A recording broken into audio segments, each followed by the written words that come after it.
Este passarinhão que você está vendo agora tem a pior mãe do mundo. Por quê?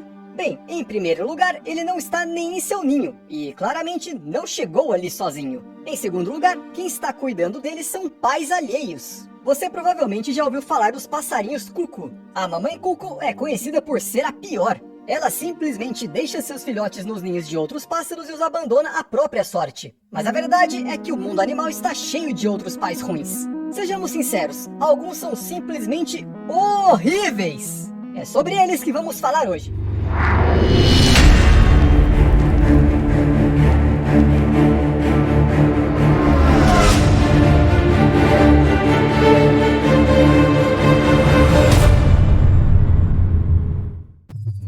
Vamos começar com este vídeo, no qual uma cegonha joga seu filhote para fora do ninho. Eu realmente duvido que o passarinho sobreviveu a esta queda. E depois disso, ainda dizem que a mamãe cuco é ruim. Ela é simplesmente a mãe do ano. Na verdade, as cegonhas não fazem isso por ódio aos filhotes ou por causa de algum transtorno mental. Para alguns animais, esse comportamento é natural? Eu não acredito que estou dizendo isso, mas matar descendentes intencionalmente é algo praticado por muitas espécies. Existe até um termo especial para isso: redução da ninhada. Isso é observado na cegonha branca, mas não tem a ver com as suas qualidades enquanto pais. É apenas seleção natural. Quando os pais percebem que simplesmente não têm recursos suficientes para alimentar todos os seus filhotes, eles se livram de um ou dois deles. Muitas vezes, os mais fracos são escolhidos, mas às vezes, tudo acontece ao acaso. Não é nada pessoal, só os instintos de sobrevivência. Agora, dá só uma olhada nessas imagens. Já vou avisando que elas podem chocar. Esta história aconteceu no Parque Nacional de Ruande em 2015 e chocou a todos que a escutaram. O pequeno hipopótamo tinha apenas 2 dias de idade quando sua mãe o apresentou ao resto do rebanho. Ou melhor, tentou apresentá-lo. Mas tudo se transformou em um desastre. Vários animais adultos se lançaram sobre o bebê e o mataram, deixando-o literalmente em pedaços. A mãe tentou protegê-lo, mas não conseguiu.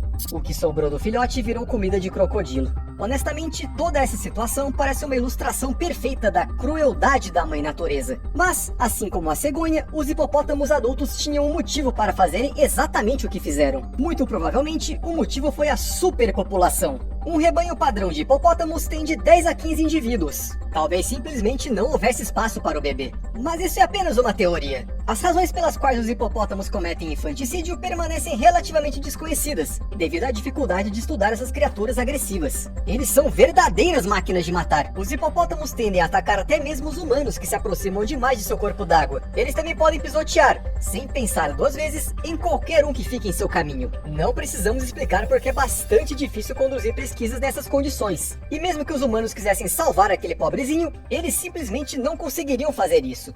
Ninguém consegue ir contra o gigante furioso. Mas como eu já disse, esse tipo de comportamento é observado em muitos animais. Nem mesmo os nobres leões são exceções. Quando o macho do bando muda, ele mata os filhotes de seu antecessor, que ainda estão se alimentando de leite materno. Isso porque as fêmeas da maioria dos mamíferos não podem acasalar e engravidar enquanto estão amamentando. Ao matar os filhotes de leão, o macho adianta o momento de conceber seus próprios filhotes. Novamente, nada pessoal. Mas isso não é nada em comparação com o comportamento dos porcos. Isso sim é que é pesado. Às vezes, os porcos têm surtos de agressão e mordem seus parentes, porque eles estão doentes, por exemplo. Ou porque falta espaço para todos, ou... bem, na verdade, os cientistas não têm certeza de por que isso acontece. São muitos fatores e pouca pesquisa. Mas a crueldade com adultos é uma coisa. Agora, a crueldade em relação aos filhotes é outra bem diferente. Às vezes, a porca come seus filhotes imediatamente após o nascimento. Este distúrbio de comportamento pode estar associado a partos muito dolorosos e difíceis ou a condições muito precárias. Às vezes, a agressão é limitada só a mordidas, mas a mãe é perfeitamente capaz de morder seus bebês recém-nascidos até a morte, sem uma gota de arrependimento.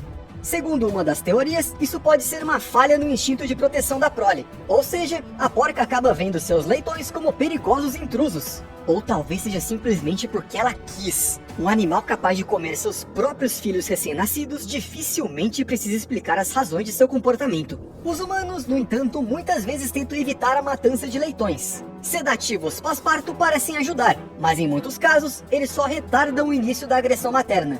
Além disso, o desejo de fazer mal à própria prole é, na maioria das vezes, genético. Para evitar esse comportamento violento, as pessoas simplesmente limitam a reprodução de certos porcos. Mas, como eu já disse, existem muitos motivos para o canibalismo materno. É impossível adivinhar qual deles entrará em ação. Mas vamos deixar esse horror suíno de lado e voltar ao filhotinho de cuco do início do vídeo. Este é um padrão muito interessante de comportamento para uma ave, mas não é o único.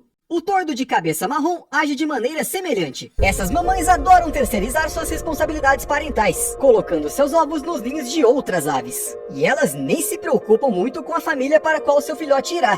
Ora, elas não ligam nem para a aparência! Os tordos enganam regularmente cerca de 250 espécies, transferindo para ele a educação de seus descendentes. Mas o mais interessante é que essa não é a única forma que os tordos enganam os outros. Mesmo depois que os filhotes adultos deixam o ninho, eles continuam a enganar, implorando por comida para outras aves que nem os criaram. Olha só o nível de insolência! Mas todos esses são pássaros pequenos. Já as águias são outra história. Elas podem ser consideradas mães muito carinhosas. Alimentam os filhotes com carne fresca, protegem-nos do frio, do calor e dos predadores. Elas nem mesmo jogam ninguém para fora do ninho, como fazem as cegonhas. Mas não porque estão dispostas a cuidar heroicamente de vários passarinhos. Todo o trabalho sujo das mamães águias é feito por seus filhotes. A águiazinha mais velha pode agir agressivamente com seus irmãos, e suas tentativas de dominar podem muito bem levar à morte de outro filhote. Você sabe o que os pais fazem? Nada! O mais forte sobrevive, e isso só é benéfico para eles. Bem, você sabe, menos preocupação com comida e o tempo economizado pode ser gasto em si mesmo. Peraí, que águias que nada!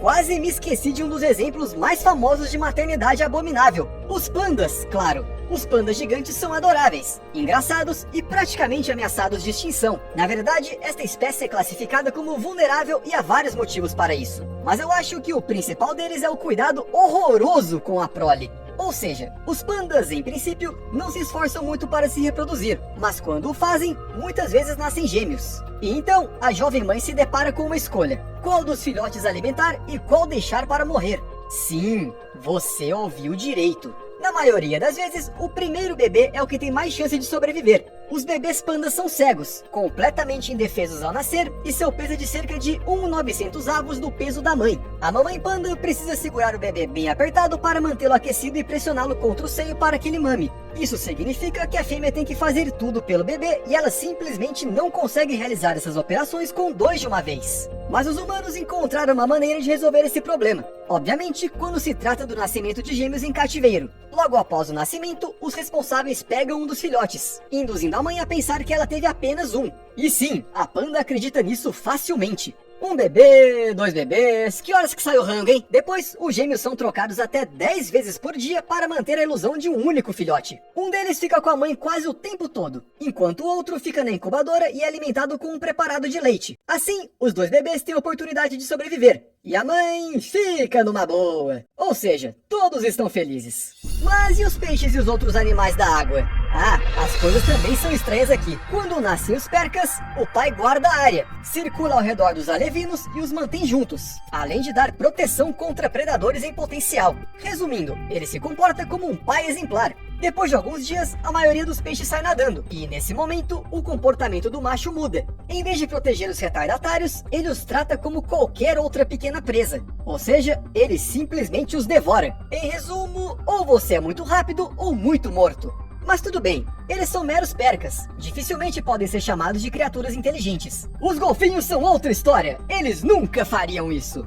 Não é mesmo? Em 2013, os pesquisadores puderam testemunhar o nascimento de um bebê golfinho nariz de garrafa. Os golfinhos nariz de garrafa são as espécies mais comuns de golfinhos, mas seu nascimento em liberdade nunca tinha sido observado antes. Mas os cientistas não tiveram tempo de se alegrar com sua sorte, pois quase testemunharam um infanticídio. 2 golfinhos machos tentaram afogar o bebê cerca de 2 minutos após seu nascimento. Cada vez que os golfinhos afundavam o recém-nascido mais para baixo, a mãe o erguia acima d'água para que o bebê golfinho pudesse respirar. Mas a dupla de machos continuou continuou empurrando o bebê para baixo por meia hora. E mesmo quando as tentativas de afogamento foram interrompidas, os golfinhos permaneceram por perto. Pelas próximas 2 horas e meia, os machos ficaram um de cada lado da mãe e de seu recém-nascido, agredindo-a verbalmente. Ou seja, eles basicamente a xingaram e ameaçaram em golfinhês. Mas esses ataques são raros entre os golfinhos. Parece que ele foi planejado com antecedência. E, pelo visto, os machos agressivos usaram a mesma lógica dos leões. Os cientistas acreditam que os machos cometem infanticídio para acasalar. Se uma fêmea de golfinho tem um filhote para alimentar,